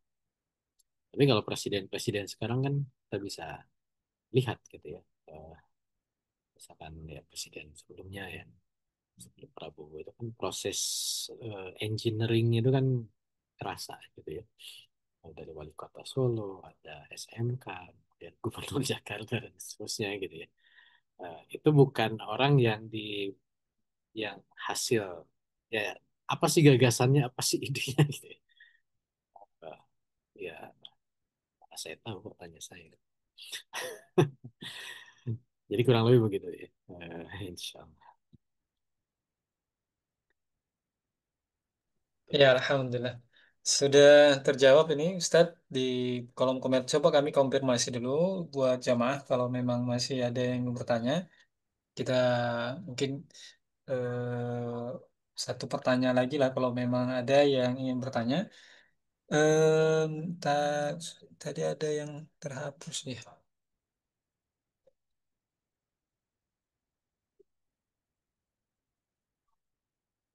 Ya. Em,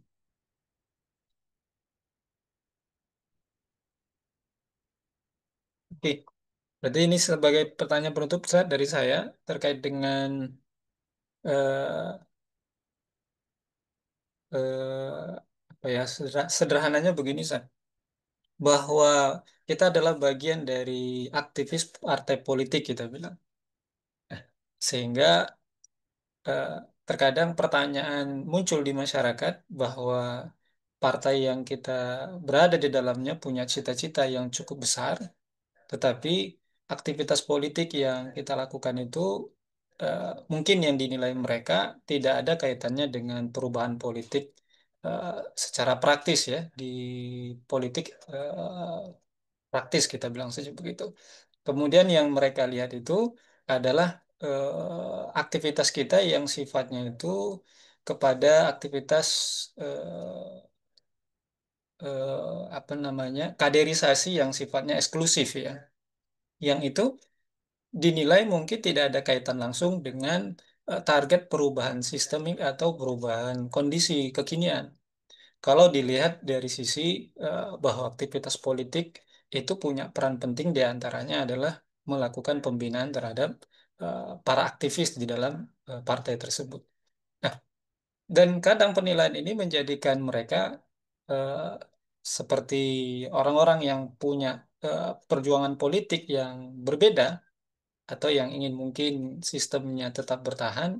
Sepertinya ini omong doang ini. Tidak akan mungkin eh, mau melakukan perubahan. Bahkan mereka juga mungkin menilai bahwa mereka itu berdiam di atas kesendirian mereka. Mungkin itu asumsi bagi mereka. Nah, lantas Ustadz, apakah bisa pernyataan itu menjadikan eh, penilaian terhadap aktivitas partai politik atau yang kita berada dalamnya, aktivitas yang pembinaan, kemudian sebatas memperbesar tubuh organisasi, itu dinilai sebagai sesuatu yang tidak ada nilainya, bahkan tidak akan mungkin ada pengaruh terhadap perubahan dunia. Ini gimana, Ustaz? Penjelasannya, Ustaz? Makanya menurut saya ya, mungkin juga harus dibenahi bahwa apa namanya proses apa tadi kaderisasi semacam itu tidak boleh dilepaskan dari proses politik itu sendiri gitu. Karena kan itu harusnya simultan ya. Ketika kita punya gagasan bahwa umat Islam harus punya negara, negaranya negara adidaya, negara adidaya yang berpengaruh secara global. Itu kan kita sosialisasikan ke tengah masyarakat. Dan kita juga ajak orang untuk memperjuangkan. Nah, ketika mengajak orang untuk memperjuangkan itu adalah dalam kerangka juga eh, membangun kesadaran yang sama.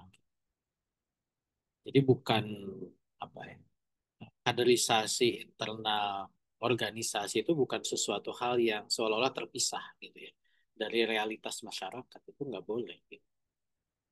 Sehingga kalau menurut saya ketika muncul anggapan seperti itu kan berarti level interaksi kita di masyarakat itu menjadi menjadi seolah-olah terpisah padahal kan harusnya enggak gitu. Nah, ini yang menjadi perlu dievaluasi gitu ya. Sehingga seseorang yang menjadi kader dakwah itu harus dibangun kesadaran bahwa dia memang akan membawa gagasan itu ke masyarakat dan terus dia akan interaksikan ya gagasan-gagasan itu. Itu yang disebut dalam kitab Takatul tadi ya. Tafaul mal ummah itu begitu gitu. Sehingga ketika ada anggapan seolah-olah dari dunia, dari orang-orang yang berpolitik praktis misalnya menganggap mereka asik sendiri dan seterusnya. Sebenarnya harusnya nggak begitu. Eh, Kalau ada anggapan itu berarti kan level interaksi kita kepada mereka masih belum optimal, masih belum optimal, gitu. Sehingga belum menyentuh ke mereka. Kalau sudah menyentuh ke mereka, sebenarnya mereka akan menyadari bahwa memang gagasan ini bukan gagasan apa yang yang tidak berhubungan, gitu. Tapi gagasan yang mungkin eh, tinggal bagaimana tingkat kesadaran masyarakatnya semakin menguat atau tidak. Nah, itu yang memang menjadi evaluasi yang menurut saya perlu kita juga cermati ya. Ya, walau Iya, kadang di satu sisi memang dinilai untuk gagasan perubahan itu apa yang dilakukan oleh organisasi itu terkesan lambat. Nah, mungkin itu persepsi yang mereka simpulkan dari apa yang mereka nilai dari luar ya. ya lambat itu kan proses ya. Ya kalau lambat berarti terus dievaluasi. Karena membangun kesadaran itu kan beda ya dengan, jadi bukan hal yang sifatnya material. Eh, Rasulullah SAW ketika dakwah di Mekah itu kan mungkin kalau disebut lambat, kita bisa sebut lambat. Kenapa? Karena halangan dakwahnya kuat. Tapi apa yang dilakukan oleh Musa bin Umair ketika diutus oleh Rasulullah SAW ke Yasrib ya, dan itu bisa mengkondisikan masyarakat Yasrib untuk menerima Islam hanya dalam waktu 2-3 tahun ya, itu kan luar biasa cepat gitu. Apa yang membedakan? Membedakan itu adalah ya situasi kondisi masyarakatnya berbeda gitu ya. Dan yang kedua juga level orang yang berpengaruh, yang terpengaruh oleh gagasan Islamnya kan juga beda. Kalau Mekah itu para para apa namanya, para penghulu Quraisynya memang betul-betul melawan gitu. Tapi ketika di Yasrib itu para pembesar Yasrib ya, suku Aus, suku Khazraj itu mereka eh, ya tidak punya beban pemikiran gitu ya. Sehingga mudah menerima dakwah gitu ya. Dan ketika pemimpinnya sudah menerima, ini bisa mengkondisikan para pengikut. Makanya juga dalam konteks dakwah, misalkan, yang sedikit nanti juga dibahas di bagian akhir ya, bahwa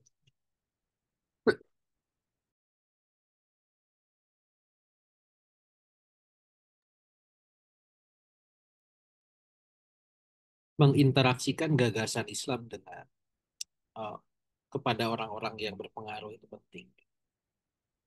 Makanya ada yang disebut sebagai ashab fa'aliyah ya, orang-orang yang mereka punya pengaruh di tengah masyarakat. Itu harus menjadi segmen yang diinteraksi dengan serius gitu. Eh, karena kalau kita bicara yang kita bahas malam ini ya, eh, kata kuncinya itu dua ya. Kalau mau diambil poin penting, pertama adalah kata interaksi, yang kedua berpengaruh. Gitu. Jadi interaksi terhadap orang yang berpengaruh itu kenapa? Karena kita ingin bikin negara yang berpengaruh, itu kan goals akhirnya ya. Makanya dalam dakwah pun memilih segmen pihak-pihak yang punya pengaruh itu penting. Karena kita ingin Islam ini berpengaruh, maka yang harus kita pengaruhi itu orang-orang yang berpengaruh. Cuman kan menyampaikan Islam kepada orang-orang yang berpengaruh itu harus punya bekal yang cukup gitu ya. Karena mereka pasti punya, ya kan namanya juga punya pengaruh kan, eh, pasti akan mengadu pengaruhnya dengan kita kan. Dan kalau kita punya kesadaran politik yang baik, pasti kita juga bisa mengkomunikasikan dengan orang-orang yang. Nah, insya Allah kalau segmen itu digarap dengan baik, eh, percepatan dakwah juga akan bisa signifikan lagi. Walau Ya, Alhamdulillah. Syukran Ustaz. Mohon izin Ustaz, ini masih ada satu kesempatan lagi Ustaz. Ini kebetulan masih ada pertanyaan yang terlewat rupanya scroll kami di atas. Temanya masih berkaitan dengan Gaza ini Ustaz. Dari Ibu Ina dan Mas Hilal juga, ini Pak Hilal tadi kita masih ada kaitan dengan Gaza.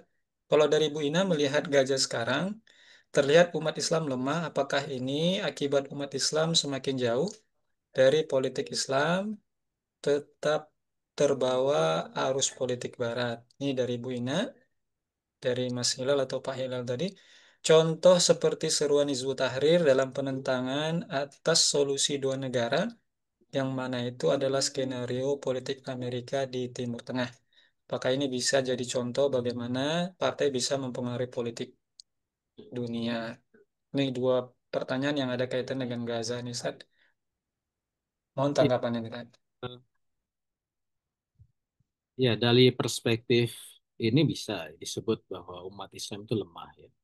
Eh, Sehingga ya karena umat Islam jauh dari politik Islam ya, eh, ya itu bisa dari perspektif ini. Walaupun memang masalah Gaza itu kan masalah yang kompleks ya. Bisa dari pemahaman politik Islamnya lemah, akhirnya kemudian tidak ada kepedulian, pragmatis, tidak melihat solusi yang mendasar, akhirnya mereka menyerah dengan solusi-solusi dari musuh-musuh Islam, ya. Eh, Sehingga mereka tidak bisa membedakan ini tuh penjajahan atau bukan, atau mereka seolah-olah tidak ada, ya tidak ada jalan lain, sudah buntu gitu. Israel itu harus diakui gitu ya, sehingga two state solution itu seolah-olah menjadi jalan akhir gitu. Padahal kan dalam perspektif Islam ada hukum-hukum syara ya terkait dengan masalah tanah ya, masalah penjajah dan seterusnya, termasuk juga terkait dengan ada juga persoalan dinamika politik global, ini masalah konstelasi internasional, masalah adidaya gitu, dan itu harus dilawan dengan memunculkan adidaya. Cuman kan umat ini kadang juga masih belum kebayang gimana memunculkan adidaya itu gitu ya. Nah, ini menjadi PR untuk membangun kesadaran politik gitu. Termasuk ya kalau mau dijadikan contoh ya bahwa dari Mas Hilal ya, seruan Hizbut Tahrir dalam penentangannya atas solusi dua negara yang itu adalah skenario politik Amerika, apakah bisa apakah bisa jadi contoh bagaimana partai bisa mempengaruhi politik dunia? Ya, betul bahwa nah cuman kan bagaimana kita mengargumentasikan. Karena kan ini bukan bukan seruan yang mainstream ya. Eh, Memberikan penjelasan bahwa two state solution itu adalah solusi, itu kan seolah-olah mudah diterima oleh akal. Daripada misalkan menjelaskan bahwa ini adalah skenario Amerika di Timur Tengah, solusinya adalah khilafah. Ini kan butuh effort yang lebih lebih besar gitu ya. Eh, Butuh penjelasan-penjelasan yang dikaitkan dengan masalah historis, dikaitkan dengan masalah apa namanya logika ya. Bagaimana bisa penjajah dengan yang dijajah dua-duanya diakui, bahkan ini bisa jadi justifikasi terhadap sebuah penjajahan. Nanti negara lain bisa menjajah udah, solusi dua negara bagi dua gitu dan seterusnya. Ini kan masalah logika, membangun logika berpikir di level global ya. Termasuk juga apa namanya eh, bagaimana mewujudkan kalau eh, eksistensi Yahudi itu dihilangkan, negaranya itu seperti apa dan seterusnya. Ini kan juga butuh butuh rasionalisasi ya, dan penjelasan yang meng, yang menunjam gitu sehingga bisa menguatkan. Tapi ya eh, secara gagasan ya harus disuarakan. Walaupun nanti secara praktis kan butuh butuh institusi. Ya. Secara praktisnya itu butuh institusi. Cuman eh, gagasan itu ya harus disampaikan. Gitu. Sembari membangun institusi. Eh, Bahwa seolah-olah itu tidak real ya sebagai solusi, ya insya Allah itu akan terjawab dengan seiring waktu dengan adanya institusi. Ada ini dua PR, dua PR. Pertama membangun opini, yang kedua terus bergerak untuk membangun institusi yang bisa menyelesaikan.